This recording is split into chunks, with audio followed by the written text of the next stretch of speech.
그리고 이제부터는 사연을 말씀드리기 전 한 가지 더 자존감과 유사하지만 조금 다른 개념이 있는데 그거를 조금 더 설명드리고 사연 소개를 해드리려고 해요.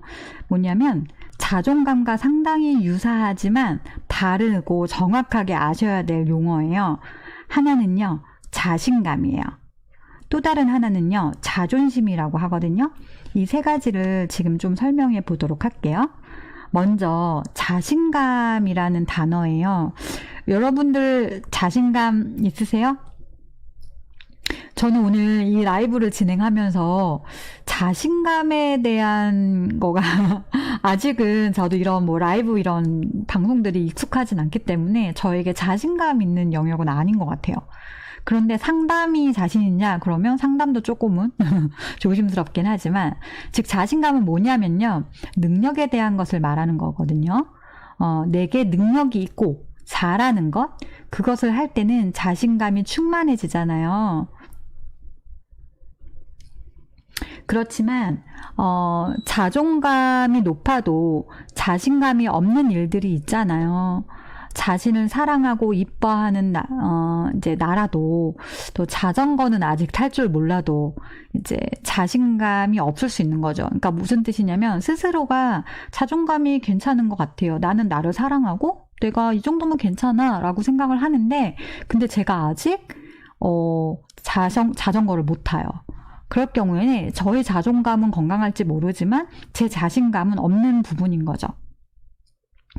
그래서 자신감이 없어하는 아이 앞에서요, 부모님들이 해주실 수 있는 것은 처음에는 두렵고 어렵고 또 부끄러울 수 있다는 것을 함께 인정해 주시는 것이 매우 중요해요.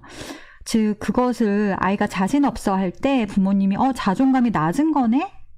라고 생각하시기보다는 자기를 사랑하려는 마음, 다양한 것들을 발견하려는 건 좋구나 라고 보이지만 특별히 아직 이거를 잘하지 못해서 익숙하지 않아서 자신이 없구나 라고 구별해 주시면 좋겠어요.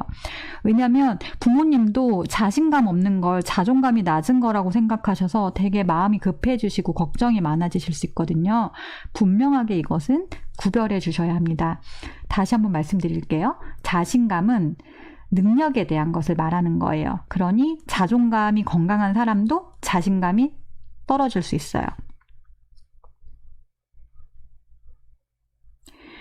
지금 이제 또 자존심을 말씀드리려고 하는데요. 자존심은 그럼 뭘까? 이것도 자존감하고 많이 헷갈리게 생각하시는데, 자존심은요, 남에게 인정받고자 하는 마음, 즉 괜찮은 사람으로 보이고 싶어 하는 마음인데요.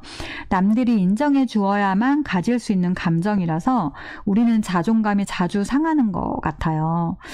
내가 자신감이 없는 자전거를 동생 앞에서 만약에 타야 할 때, 7살 형한데 내가 6살 동생 앞에서 근데 자전거를 더 못 타요.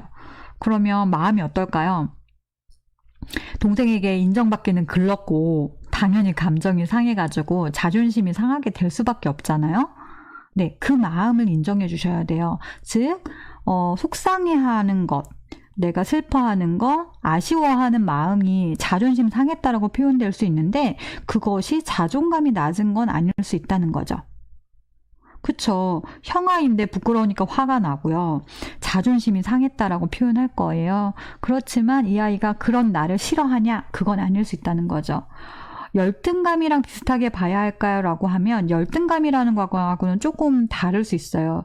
열등감은 본인이 되게 잘하고 싶어 하는 게 있어요. 그런데 그것을 자기가 못한다라고 이미 알고 있는 거. 네. 그래서 본인이 애초부터 시작하기 전부터 나는 이걸 못한다라고 긴장하고 있는 포인트를 열등감이라고 표현한다면, 자존심은 그냥 내가 마주하는 어떤 감정이라고 더 생각하시면 좋겠어요. 유사하게 보실 수는 있겠죠. 네. 여기까지 이제 설명을 드렸어요. 자존감에 대한 발견, 그 다음에 기다림, 믿음, 그리고 자존심과 그 다음에 또 자신감에 대해서 좀 구별해 보시라는 말씀도 드렸고요.